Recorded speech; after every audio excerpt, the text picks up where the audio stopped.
Hello everyone and welcome back to my channel. In today's video, we are going to be talking about some things that I think are important to do to improve your mental health so that you can consequently improve your financial health. A lot of times I feel like one of the main barriers to people having healthy relationships with money is their mental health and issues that sometimes come along with mental health, to include anxiety, stress, so on and so forth. And I do want to thank United Healthcare for sponsoring today's video. As a clinician and as a person who works one-on-one with people each and every day to, implement some of these systems in their lives and to decrease their mental health issues, I really feel like it's about time that we start tying the two together, because I really feel like people's mental health is and can be a huge block. In fact, this past year, year 30, has been the most stressful year of my life, hands down, and I really feel like our finances have been impacted by that. I feel like I was impacted by our finances.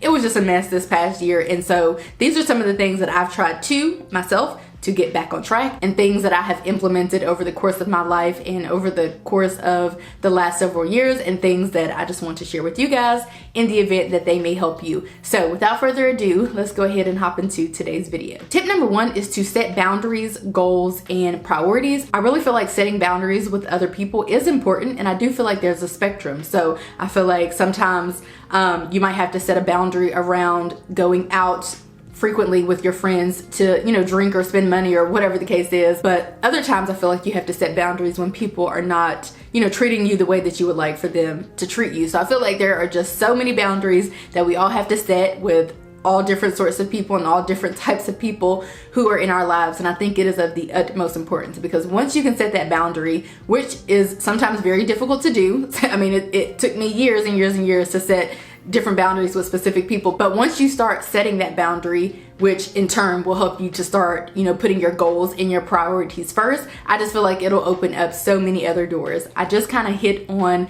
the setting goals and the setting priorities. All of it is kind of wrapped up together. If you set a goal to, let's say, get a month ahead on your bills and expenses because you no longer want to live paycheck to paycheck, that's going to come with a lot of having to set boundaries, and in doing so, prioritizing your goals, your dreams, your aspirations, what it is that you want over sometimes what it is that other people want. So you'll likely have to say no to going out, every weekend like you may have once been doing with your friends. My second tip is to seek mental health therapy from a professional if needed. And I want to thank my healthcare provider, United Healthcare, for teaming up with me and sponsoring today's video. I always say that gaining control of one's mental health is one of the first steps to gaining control of one's financial health. If you are struggling mentally or emotionally, transforming or managing your finances are going to be very daunting tasks. It'll be difficult to create the space to properly nurture your financial health if you are struggling with your mental health. As a clinician and an advocate for mental health therapy, and as a person who has experience with referring to providers, and as a person who has sought various mental health therapies myself, to include mental health therapy and premarital therapy, I want to take this time to walk you through how to obtain services, which will make the process of finding and receiving services that much easier. A good place to start is by logging into your health insurance account and checking your current description of plan benefits, as it'll include information on what's covered for behavioral health services. Call the number on your insurance card if you still are not sure. Be sure to look for a provider network directory, because this will help you find in-network health professionals to avoid paying additional out-of-pocket costs. If you are a United Healthcare member, you can check out the network provider search tool to find a mental health professional that's right for you. Try virtual services if you'd rather receive care from the comfort of your home, because it may be a more convenient and more affordable option. Look at your plan benefits to see which solutions you may have access to. Some health plans offer emotional support by phone or mobile app. Also, be sure to ask your mental health professional if they accept your insurance when scheduling an appointment. And finally, you may be able to use your HSA to pay for services if you are seeking eligible mental health care, which is just one of the benefits to enrolling in an HSA. But remember that some therapy like marriage or family counseling may not apply. With open enrollment season here, it's important to consider your health needs like mental health care when selecting a plan that's right for you. To learn more tips to help you choose a health plan based on services needed, click the link below for resources from United Healthcare. Thanks again to United Healthcare for sponsoring that portion of today's video. Now back to my regular content. My next tip is to disassociate from negativity. And a lot of times when you are disassociating from negativity, this does mean that you'll likely have to set some boundaries, but it also could just mean simply disassociating or distancing yourself from things and people and places that are negative. And the reason why I say that is because it is going to be very difficult to elevate or to go to the next level or stage of life or phase of life when you have people and things and habits that are negative and that are going to be holding you back. So you might not be able to completely get rid of every negative person in your life or every negative place in your life or thing in your life, but the more that you can distance yourself from those things, the better. My next tip is the tip that I will share until the end of time, and that is to practice gratitude. I find this to be so helpful.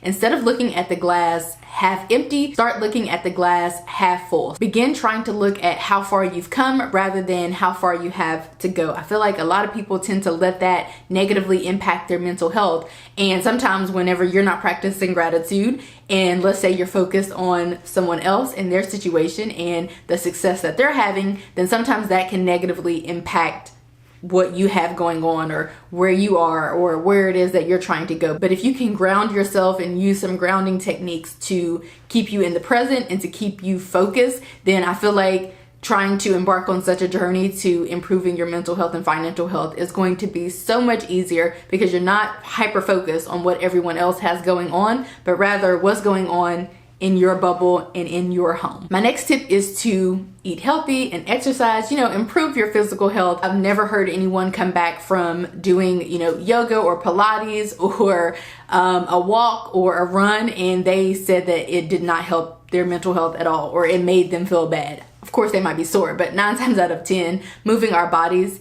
makes us feel good because we know that we're doing something that is good. Similarly to the foods that we are taking in, if we take in foods that are not that great, likely we are not going to feel that great. Likely if you don't feel that great physically, that often can lead to a decreased mental health state. So we want to make sure we're doing things that are keeping our minds healthy so that we can continue on our path of meeting goals, achieving goals, and achieving new heights. My last tip is to get proper rest. And again, I feel like I could not have stressed all of these enough. These are all things that I do every day. I continue to do them every day. People have always made fun of me for my in-bed time. I need to be in bed by 8 p.m., 9 p.m. at the latest, and that's just what it is. I really feel like I am my highest self when I'm not getting right into bed and going to sleep. I really feel like when I'm able to just get grounded and do some relaxation techniques and do some things to kind of settle myself from a long day of exercising, walking the dog, working my full-time job, all of these other things. I really feel like it is really helpful to do the pre-bedtime situation, the pre-bedtime routine, as well as the actual sleep routine. Making sure you're getting 8+ hours a night or whatever it is that you think that you need so that you feel fully rested. For me, that's a good 8.5 hours. Similarly to working out, I've never heard anyone get a proper full night's rest and then complain about it. So those are my tips for increasing your mental health. And the reason why I feel like I needed to make a whole video about this and I needed to stress this is because these are all things that sometimes get overlooked. Sometimes when we're not prioritizing accordingly or prioritizing at all, then some other areas of our life tend to take a hit. And typically they're the areas that really shouldn't be taking hits.